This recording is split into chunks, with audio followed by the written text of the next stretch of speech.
Yes, I do. People are calling Bitcoin a bubble that's bursting. Now, keep in mind that 2 months ago, Bitcoin was at $2,900, and people were saying it's never going to hit 3. Well, it hit 4, and it hit 5. If you look at the long-term trend of Bitcoin, it has been consistently up. I mean, who cares that it dropped $1,000 from $5,000 after it went from the $2,900 to $5,000 in 2 months? It's still ahead from what it was 2 months ago. You know, my company is one of the largest miners in America, and one of the nice things about mining is it doesn't matter what the price of Bitcoin is. We still make money. As the price goes down, there are fewer competitors for mining, and the difficulty rate decreases, and we simply mine more coins.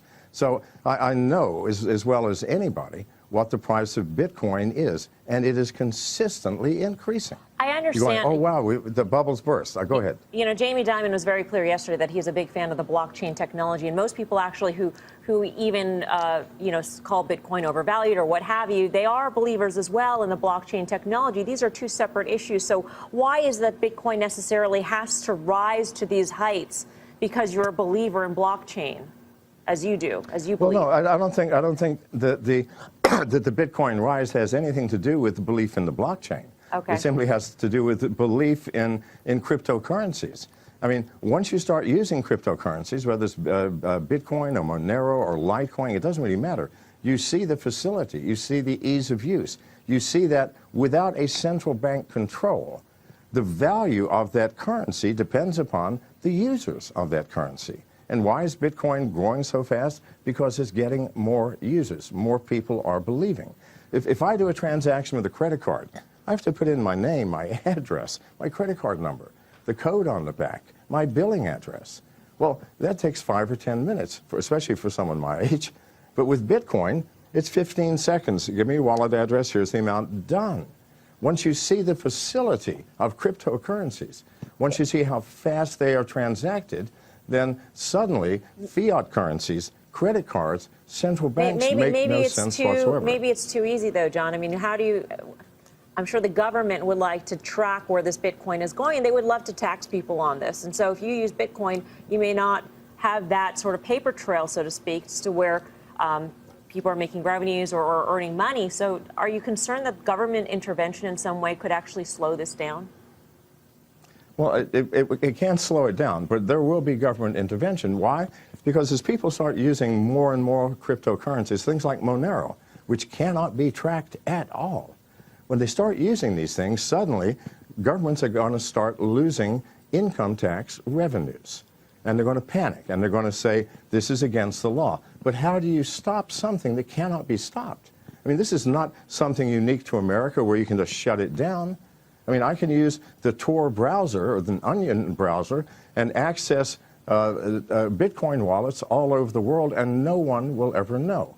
The government does not have enough enforcement personnel to ever stop Bitcoin, Monero, Litecoin, and all of the others. So they're going to have to face reality, find some other way to raise revenues. This is a fact. So, John, I got to ask you, because most people know you as a cybersecurity pioneer. They know the firm that is named after you.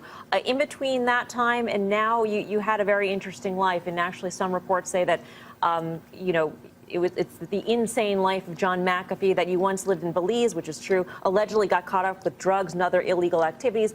Bitcoin has a bad rap of being used in the underground. That's why people want to use it, because they want to conceal nefarious activity. Do you see that potential? Are you concerned about that as attracting government regulation? No, not at all. I mean, I'm still a security specialist, and I keep track of the dark web. Bitcoin is very seldom used anymore on the dark web. It has been replaced by Monero as the currency of choice, because Monero is absolutely anonymous, cannot be tracked, either sender or receiver of any transaction. They're literally invisible. So it's not Bitcoin itself, but cryptocurrencies as a general group of things that are being used on the dark web. And that will always be the case. Bitcoin used to be the one because that was the only one available, but not anymore. So Bitcoin is sort of out of the dark web and into the light. And 99.99% of its use is legitimate. So, John, I don't know if you know about this, but, Jamie Dimon watches the show pretty frequently. He's probably listening to you right now. I mean, do you have any words for him as to why he's got it wrong? I mean, would you want to place that same bet that you made on the internet with Jamie Dimon, for instance? No, I would like to say this, Mr. Dimon. I respect you, sir, for your position. People who rise to your position are not idiots. However, sir, what is, you called Bitcoin a fraud. I'm a Bitcoin miner. We create the Bitcoins. It costs over $1,000 per coin to create a Bitcoin. What does it cost to create a US dollar? Which one is the fraud? Because it costs whatever the paper costs. But it costs me and other miners over $1,000 per coin. It's called proof of work. We have put massive amounts of computing power and electricity in creating these coins. Surely there's some value in that work that we did to create the coin. And the fact that Bitcoin is consistently growing in its use and in its value has to say something. Sure, it will rise and fall, and it is highly volatile, as all new technologies are. Right. And at the same time, it is certainly not a fraud. So you're pretty sure that you're not going to lose this bet that you have on Twitter? No, I don't ever lose bets. Sorry for my bets. All right, then. John McAfee, great to speak with you. Thank you.